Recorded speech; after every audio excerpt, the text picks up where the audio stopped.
Sinasabi ng mga tao sa kanyang sarili, no, o sa ibang mga tao na kung saan ay kinakausap niya, habang may buhay, may pag-asa. Ang sabi naman ng iba, ang buhay ay weather lang, at ang iba naman ang sabi, ang buhay ay katulad ng isang gulong na minsan ay nasa ibabaw, minsan ay nasa ilalim. Ngayon, pag-usapan po natin, no, alamin po natin sa ating pag-aaral ngayong gabi kung ano ang halaga ng buhay. Ngayon, number 1, alamin po natin, ano po ba ang kahulugan ng buhay? Ang kahulugan ng buhay na sumasalamin sa ating pagkatao. Kaya dapat malaman natin ang halaga ng buhay. Ang biblical definition po, no, ng buhay, ang buhay ay regalo ng ating Panginoon. Dito po nabuo yung tinatawag na bio, yung life, no? Dito yung ginagamit nating salita na bio, data, yung ating pagkakilanlan. Kaya meron pong tinatawag na bio data. Human biology, no, yung tinatawag na pagkakilanlan sa tao. Sabi sa Genesis 1:26 hanggang 27, "And God said, let us make man in our image, after our likeness, and let them have dominion over the fish of the sea, and over the fowl of the air, and over the cattle, and over all the earth, and over every creeping thing that creepeth upon the earth. So God created man in His own image, in the image of God created him, male and female." Maliwanag po na sinabi sa talatang ito na ang ating pong buhay, ang ating pong pagkakalika, o ng pagkakalika ng Diyos sa tao, ginawa ng Diyos ang tao na lalaki at babae. Maliwanag po yan kaya po nagkakagulo-gulo ang mundo po, sapagkat sa mga pag-iisip ng mga tao na kung saan ay hindi po biblical, no? Hindi tama, sapagkat ang tao po ay gumagawa ng sarili niyang doktrina. Kumbaga ayaw niyan tanggapin ang paninaw at paniniwala ng Diyos, no? Yung katuruan ng Panginoon, kaya binago nila ang kanilang pagkakilanlan maging sa kanilang sarili, no? Ayaw nilang maniwala sa Diyos, kaya meron pong mga lumabas na mga bisexual, no? Nagkaroon po ng bakla, nagkaroon ng tomboy, at ang sabi sa Romans chapter 1, ang sabi po doon, sila po ay pinabayaan ng Diyos sa katigasan ng kanilang mga ulo, no? At dito makikita po natin na ang buhay po na galing sa Panginoon, na hininghan ng Panginoon, ay dapat makita ng tao ang halaga nito sa mata ng ating Panginoon. Yan po ang biblical definition. At ang sabi po rito sa Psalms 139 verse 13 to 18, ito po ang pagkakayari sa tao nung siya po ay nasa loob ng tiyan ng kanyang ina, na kung saan ay sinabi ni Haring David, For thou hast possessed my reins, thou hast covered me in my mother's womb. I will praise thee, for I am fearfully and wonderfully made. Marvelous are thy works, and that my soul knoweth right well. My substance was not hid from you when I was made in secret, and curiously wrought in the lowest part of the earth. Thine eyes did see my substance, yet being unperfect, and in my book, and in thy book all my members were written, which in continuance were passion, when as yet there was none of them. How precious also are thy thoughts unto me, O God, how great is the sum of them. Nito ay pinapakita na ang tao po sa loob pa lang ng tiyan ng kanyang ina, iningatan na siya ng Diyos sa loob ng 9 na buwan, at ang bawat buto at ang bawat bahagi ng katawan ng isang sanggol ay isinulat ng Diyos. Alam ng Diyos ang nilalaman ng buo nating pagkatao. At sapagkat ang Diyos ang gumawa po sa atin, ipinapakita lamang ng Diyos na ang Diyos ay mayroong concern sa atin, no? Iningatan tayo ng Panginoon. At ang sabi sa Proverbs 20 verse 27, "The spirit of man is the candle of the Lord, searching all the inward parts of the belly." Nakikita ng Diyos ang lahat ng mga bagay na ginagawa ng tao. Nakikita ng Diyos ang tao nang siya ay nasa loob ng kanyang tiyan ng kanyang ina. At ang sabi pa ng Panginoon sa Isaiah 44 verse 2, "Ako ang Diyos, ang inyong manlilikha, kayo ay nasa loob ng aking pag-iingat, bago pa man kayo ay ipanganak." Ngayon, nakakatakot po dahil kung minsan may mga tao pong mga babaeng nagpapalaglag ng kanyang sanggol, na hindi natakot sa Diyos na ang buhay na daladala niya ay gawa ng Panginoon. Kaya hindi po maganda na ang isang taong nagdadala ng sanggol ay magpakamatay o ilaglag ang bata. Hindi po yun biblikal. Sapagkat ang sabi po sa Biblia, iningatan ng Diyos ang buhay ng tao. At ngayong tayo ay lumabas sa mundong ito, no? Makita po natin kung ano ang halaga natin sa mata ng ating Panginoon. Naunawaan niyo po? Kaya ang halaga ng buhay na binigay sa atin ng Panginoon ay bigyan natin, no, ng kahalagahan, sapagkat ang nagmamay-ari ng buhay na ito ay hindi tayo. Ang nagmamay-ari ng ating katawan ay walang iba kundi ang ating Panginoon. Kasi po, nung ginawa ng Diyos sila Adan at Eva, hindi pinabayaan ng Diyos si Adan at Eva. At kahit nagkasala si Adan at Eva, ang Diyos po ay nagpatuloy abutin ang tao at sa pamamagitan ng kanyang bugtong na anak na si Kristo Jesus, inabot ang tao upang ang tao ay mabalik sa Diyos. Pero ang maraming mga tao ang tumatanggi, umaayaw, at hindi tinatanggap ang ating Panginoong Jesus. At ang sabi sa John chapter 1, ito po, babasahin ko po. Ano po, bakit ayaw ng taong lumapit sa Diyos? Bakit ang mga tao ay nagmamatigas sa Panginoon? Sapagkat ang sabi sa John chapter 1, ito po, sa pasimula pa ay nandun na ang salita, ang berbo. Ang salita o berbo ay sumasa Diyos at ang berbo ay Diyos. Siya ay sumasa Diyos ng pasimula pa. Ang lahat ng mga bagay ay nilikha sa pamamagitan niya. Kung wala siya, si Jesus, ay walang anumang nilikhang bagay na nalikha. Ang buhay ay nasa kanya at ang buhay ay ang ilaw ng mga tao. Pakinggan niyo po ang sabi ng talata. Ang buhay ay nakay Jesus at si Jesus ang buhay. Kaya kung ang tao po ay lalayo sa Diyos at kung ang tao ay magwawalang halaga sa Panginoon, ay wala pong magagawa ang Diyos. Ang tao na po ang umalis. At ngunit sa kanyang pag-alis at pagtanggi at pag-ayaw sa Diyos, ang Diyos ay patuloy na nangungusap at hinahanap ang tao. Sapagkat ang sabi sa Biblia, walang humahanap sa Diyos. Wala kahit isa. Ang lahat ay nagsilihis ng daan. Ang lahat ay gumawa ng masama. Ngunit kung mahal natin ang Panginoon, bibigyan natin ng halaga ang buhay. Bibigyan natin ng kahulugan ang buhay. Sapagkat ito ay kaloob ng Panginoon. Pangalawa, the primary principle of life. No? The essence of life. Ang esensya ng buhay ay malaking bagay na dapat nating matutunan. Sapagkat ito ay pagkakabuo ng ating pong body, soul, and spirit.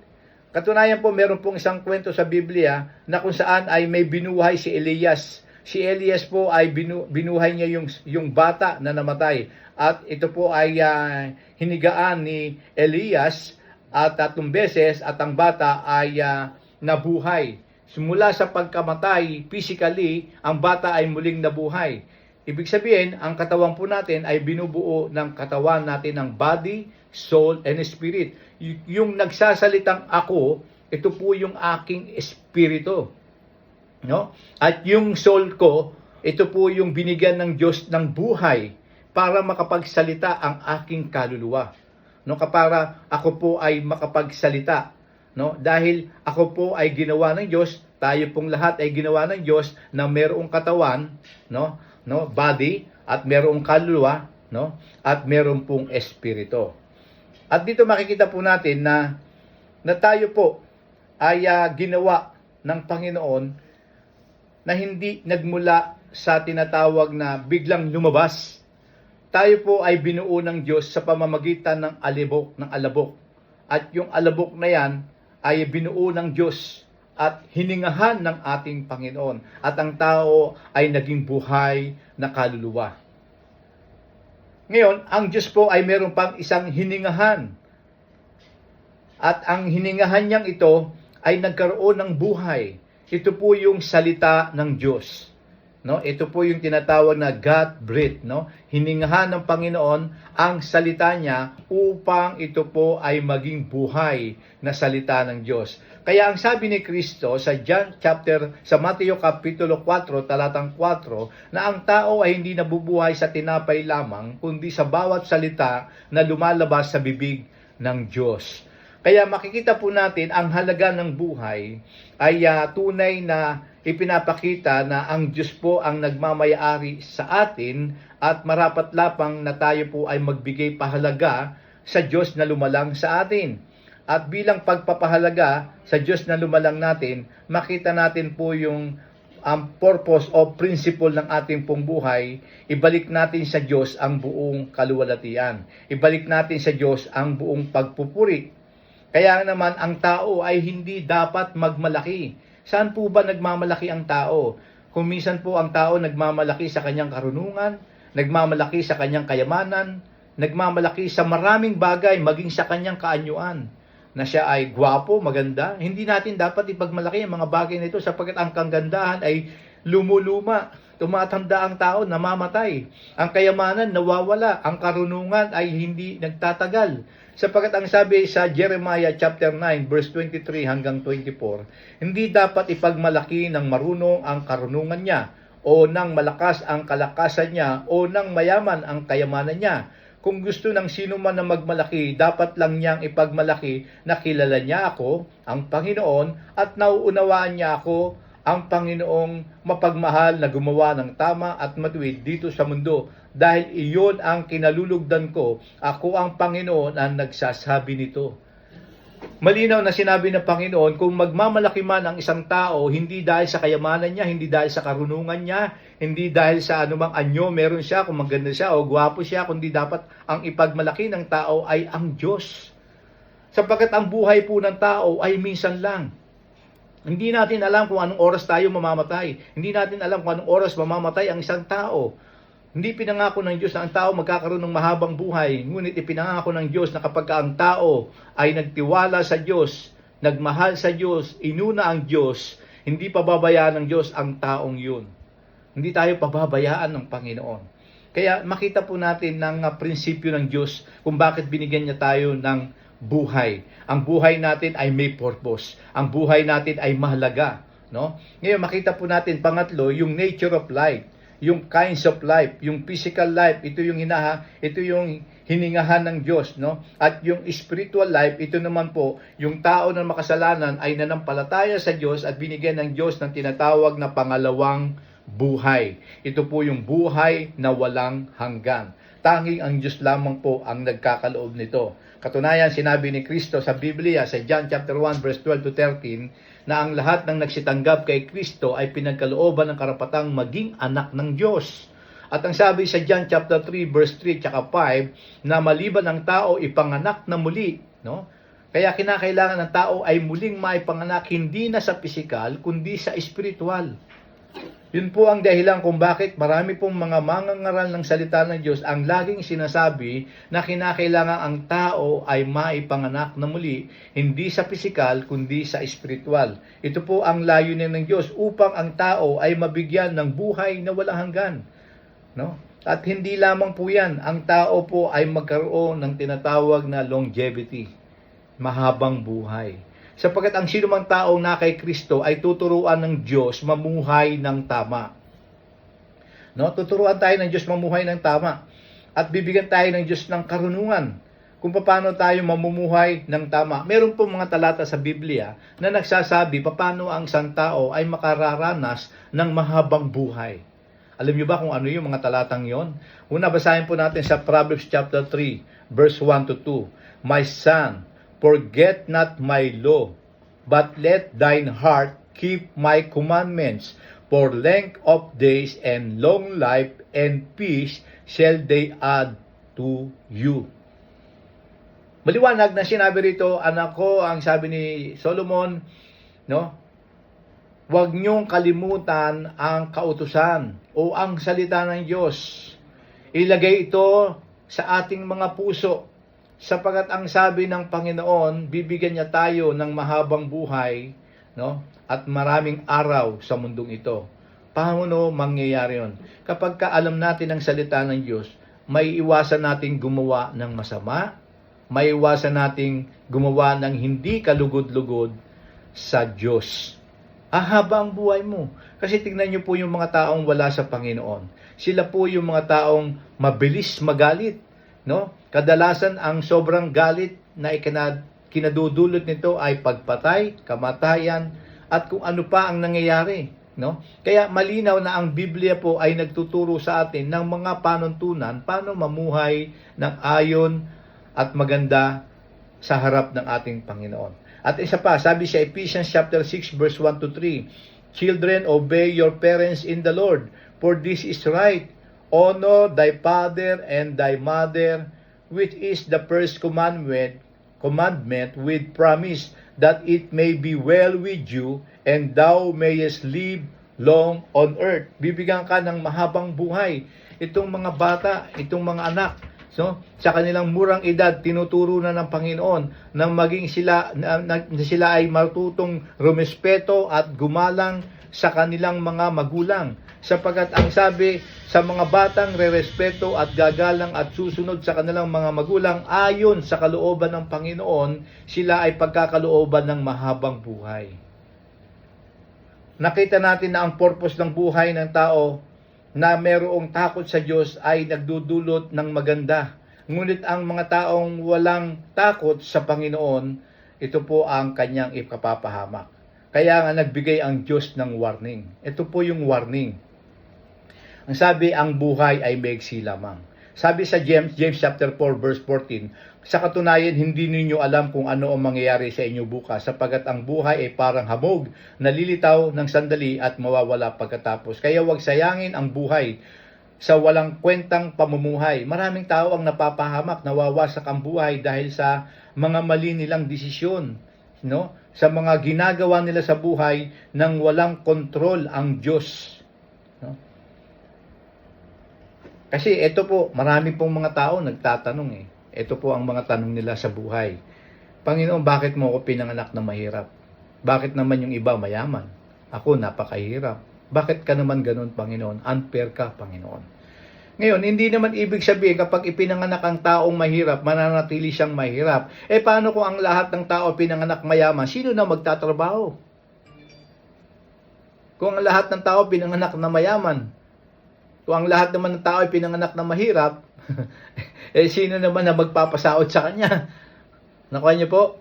Kaya balanse lang ang Diyos. Ngayon, kapag ikaw ay mahirap, tayo ay mahirap, tinuruan tayo ng Diyos na humingi tayo ng karunungan sa Diyos. Bakit po? Kapag humingi tayo ng karunungan sa Diyos, tuturuan tayo ng Diyos mamuhay ng tama at paano mamuhay at aasenso sa buhay. Hindi naman sinabi ng Diyos na kapag tayo pinanganak na mahirap, mananatili tayo mahirap. Sapagkat ang sabi sa Kawikaan, Kapitulo 10, talatang 14, nagdagdag ng kaalaman ang taong may karunungan. Ngunit ang mga hangal ay nagsasalita tungo sa kanyang kapahamakan. Ang ibig sabihin, nagdadagdag ng kaalaman ang taong may karunungan. Kailangan natin humingi ng advice, ng prinsipyo, bukod sa salita ng Diyos, dun sa mga taong paano sila umasenso.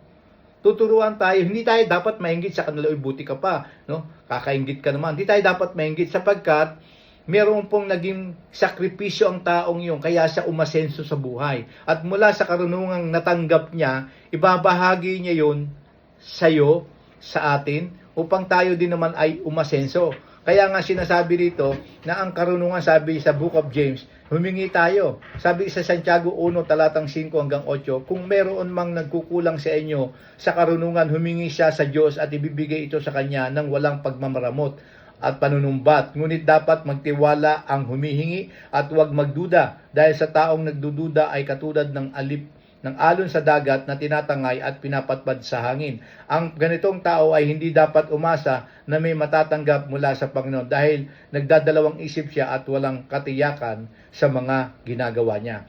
Maliwanag po na dito po makikita po natin na ang karunungan ay nagbibigay sa atin ng unawa at kaalaman paano po tayo aasenso at magiging maganda ang takbo ng ating buhay. Hindi itinuro ng Diyos na ang tao ay maging tamad. Itinuro ng Diyos sa tao, ng tao ay mabuhay ng mapayapa.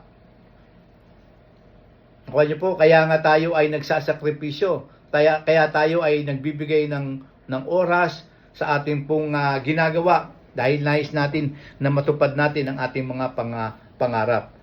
Ngayon, alam natin na ang buhay natin ay mayroong limitasyon lamang. Sabi sa Proverbs 27 verse 1 o Kawikaan 27 verse 1, huwag mong ipagmayabang ang gagawin mo bukas sapagkat hindi mo alam kung ano ang mangyayari sa araw na yon. Subalit, ayon sa Biblia, na kinakailangan natin na maging handa o prepared. Kaya naman habang mayroon tayong lakas, gawin na natin ang lahat ng pwede nating magawa para sa ating mga pangarap sa ating pong buhay. May hirap sa taong walang pangarap. Kapag ang tao pong mahirap ay hindi nangarap, hindi nagbigay ng magandang kinabukasan para sa kanyang pamilya, para sa kanyang sarili, hindi siya nangarap. Ano niyo po ang mangyayari sa taong yun? Mamamatay siyang mahirap. Pero ang Diyos po ay hindi niya nais na gawing ganun ang tao. Kaya nga ang Diyos ay nagbibigay ng karunungan.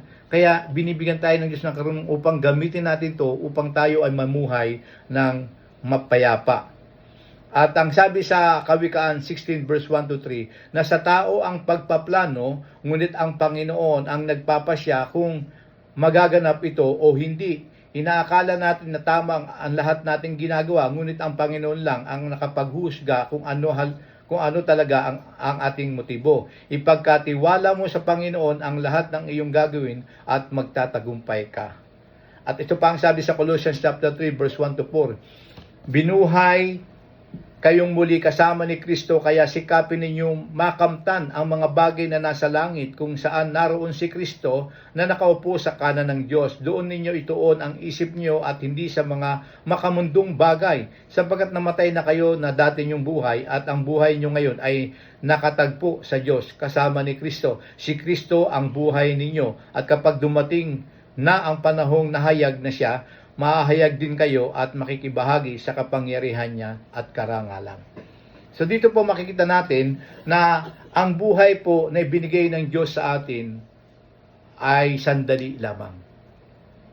Kung ito ay sandali lamang, ano po ang gagawin natin? Mananatili ba tayong ganito sa ating kalagayan? Hindi ba tayo ay nangangarap din na habang tayo ay nabubuhay, mangyari po yung ating po mga pangarap? At kung ginagawa na ng Diyos ang ating mga pangarap at dahan-dahang ipinapakita ng Diyos at ipinalalasap sa atin ang mga ipinanalangin natin sa Diyos, ay balik natin sa Diyos ang buong kapurihan. Ibalik natin sa Diyos ang buong kaluwalhatian, sapagkat ang Diyos po ang nagmamay-ari sa atin. Walang sino man ang pwedeng magsabi sa kanyang sarili, bukas ay buhay pa ako. Kailangan makita ng tao na ang buhay na ipinahiram ng Diyos lamang sa kanya ay pahalagahan niya. At isa pang bagay na dapat nating maintindihan, kung ang ating katawang ito, ang buhay nating ito, ay hiram lamang natin sa Diyos, dapat ingatan po natin. Ingatan po natin. Meron po ba kayong, naranasan nyo po bang kayo ay hiraman ng inyong kapitbahay o ng inyong kaibigan ng gamit? Halimbawa po ay kaldero. Kaldero, ito po, ilustrasyon lamang po ito. Ang sabi ng kaibigan mo o kapitbahay mo, mare, pahiram nga ng kaldero. So ikaw naman ito, pinahiram mo yung kaldero mo na bagong-bago, walang uling, malinis. Pagkatapos niyang gamitin ng kaldero, ibinalik niya sa iyo. At sa pagbabalik niya ng kaldero, ang sabi niya, ito na yung kaldero mo, salamat ha. Pero nung makita mo yung kaldero na pinahiram mo na malinis at walang uling, sobrang uling at sobrang dumi. Ginamit niya pero nung binalik niya sa iyo, marumi na. Sa palagay po ninyo, magagalit ka o hindi? Hindi ba't magagalit ka? Ano ka ba naman? Pinahiram ko siya ito ng malinis at walang uling, pero binalik mo sa akin, sobrang dumi. Lalo pa kaya ang Diyos. Ang Diyos na gumawa sa atin. Ipinahiram lang ng Diyos sa atin ang katawang ito. Pero ang ginagawa ng tao sa katawang ito? Marami pong mga tao ang dinudumihan ang katawang ito. Dinudumihan. Yung mga lalaki nagiging bakla. Yung mga babae, nagiging tomboy. At sumasang-ayon pa ang maraming mga politician na ikasal ang lalaki sa lalaki at yung babae sa babae. Marumi po yun. Sapagkat ang pagkakalika ng Diyos sa tao, lalaki at babae lamang. At kapag ka ikinasal, dapat lalaki at babae lamang. Di ba? Kaya wag nating dumihan ang katawang ito na pinahiram lamang sa atin ng Diyos. Ingatan po natin ito. Sapagkat ang sabi po ng Biblia sa 1 Corinthians chapter 6, ito po ang huling talata po natin. Sa 1 Corinthians chapter 6,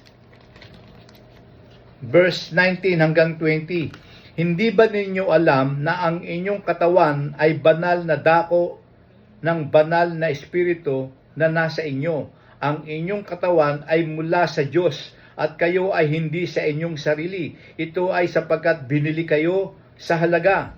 Luwalhatiin nga ninyo ang Diyos sa inyong katawan at espiritu, ang inyong katawan at ang espiritu ay sa Diyos. Ang katawan po natin ay tinubos at binili ng malinis na dugo ng ating Panginoon.